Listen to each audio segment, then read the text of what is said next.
What's going on, Arkansas Razorback fans, college football fans, and SEC fans? Thank you for checking out this video. Oh, it feels so good to talk about college football again. I do have another YouTube channel that started out as talking about sports, but evolved into talking about gaming. And I love talking about gaming because that is something I like to do. But, man, college football for me is where it's at. So it's exciting to finally sit down and get to talk about football, and especially Arkansas Razorbacks in the SEC. So I want to thank you for checking the video out. Feel free, if you like the content, hit the subscribe button. Brand new channel. This is the first video for the channel. So let's get into week one. Let's talk a little bit about the SEC, a couple teams I want to touch up on, and we'll get to Arkansas towards the end. Right out the gate, I'll tell you right now, I thought coming into 2016, there were a couple of teams in the SEC that were just way overrated. And those two teams are LSU and Tennessee. This is where it gets difficult because the LSU is in the SEC West. They didn't have a terrible year last year, but I definitely didn't feel like they were a top 10 team. I'm not a big fan of preseason polls for this reason. You know, Wisconsin beats an overrated LSU team. Now Wisconsin catapults through the rankings, and now all of a sudden they're one of the best teams in college football. And I don't know how anybody could weigh that. When you look at LSU and the last several years under Les Miles have not been phenomenal. When you consider the talent, when you consider who they have in the backfield, and they struggle at winning 8 or 9 games, and yet you think they're a top 5, top 8 football team. I don't see it. I don't have a problem with them if they're going to put them in preseason. If you're going to do a preseason poll, I don't have a problem with them being somewhere between 15 and 20. And I feel the same exact way about Tennessee. But getting back to LSU, Leonard Fournette in that offense, what they're trying to do in that offense without any kind of real threat in the passing game, Fournette is not a good enough running back to put that offense on his shoulders and to carry them into the SEC championship. He's not. No running back is. Not Nick Chubb, not Todd Gurley, not any running back at Alabama, not Darren McFadden or Felix Jones or Peyton Hillis. Nobody is good enough to carry what LSU's trying to do on offense throughout the season and get them to Atlanta. That's just the case. That's just what's going on in LSU. And I could be wrong. They could turn around and win out the rest of the season. Who knows? Because it is LSU. They do have a lot of talent, but with who they have at quarterback, and until they show me they have some form of a pass threat, I'd have a hard time putting them anywhere near the top 10.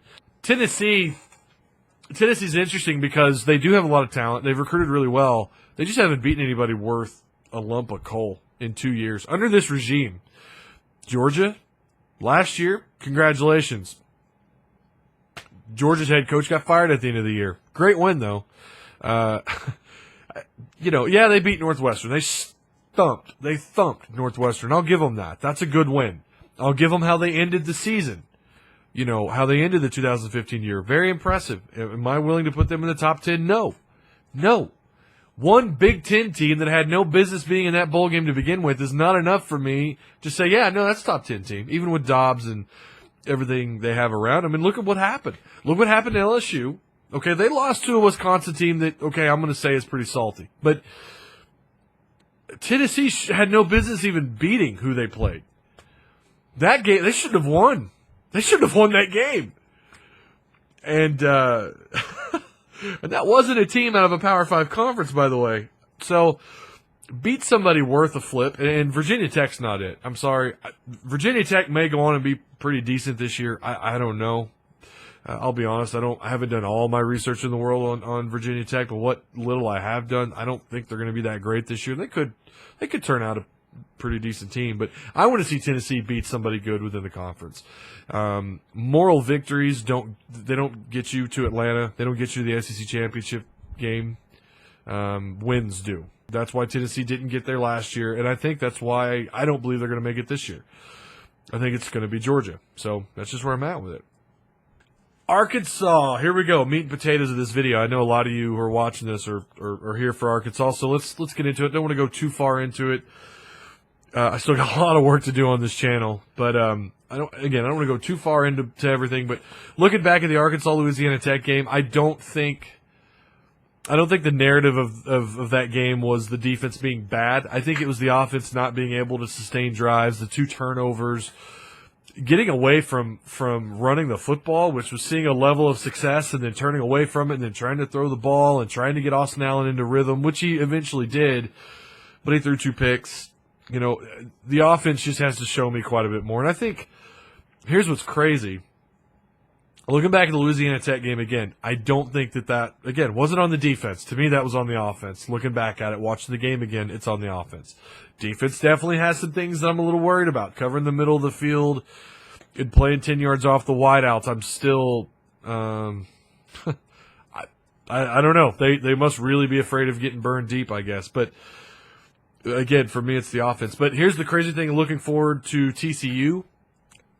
This is what's you're going to think I'm crazy. I don't think it's an indicator of anything. Lose or win. I don't think it's an indicator of anything because I don't think TCU is this elite team. Again, I could be wrong about LSU, Tennessee, and TCU. I think TCU is good enough to beat Arkansas, but I think Arkansas is good enough that they can cover up their weaknesses by extending, you know, their time of possession by running the ball and hogging up that clock. That they should win this game. I mean, this game to me, for what Arkansas can do and what TCU can't do on defense, is almost tailor-made for Arkansas to just run the clock up, you know, get some scores on the ground, eat up the clock, get a takeaway or 2, and they have a legitimate shot at beating TCU. So I think Arkansas wins. I think they could beat TCU. I don't know what the score is going to be. It could be an absolutely ridiculous, like a 49-55, or it could be something kind of shocking, like a 28-20. So I'm not going to give a score, but I do think Arkansas wins against TCU, but I don't think that's an indicator of what's to come for the rest of the season for the Razorbacks. I think their first real test might very well be Texas A&M. So I wouldn't freak out too much. I wouldn't have a knee-jerk reaction to how Arkansas played against Louisiana Tech. I do think they were holding things back. I do think they were holding back DeVual Whaley.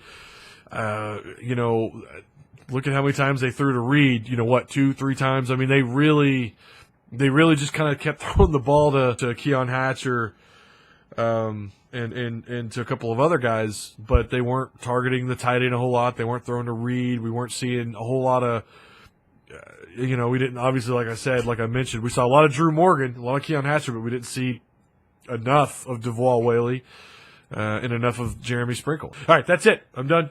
Thank you guys for checking out the video. Taking Arkansas over TCU. I wouldn't freak out too much about this Louisiana Tech game. I don't think it's a sign of things to come, but it very well could be.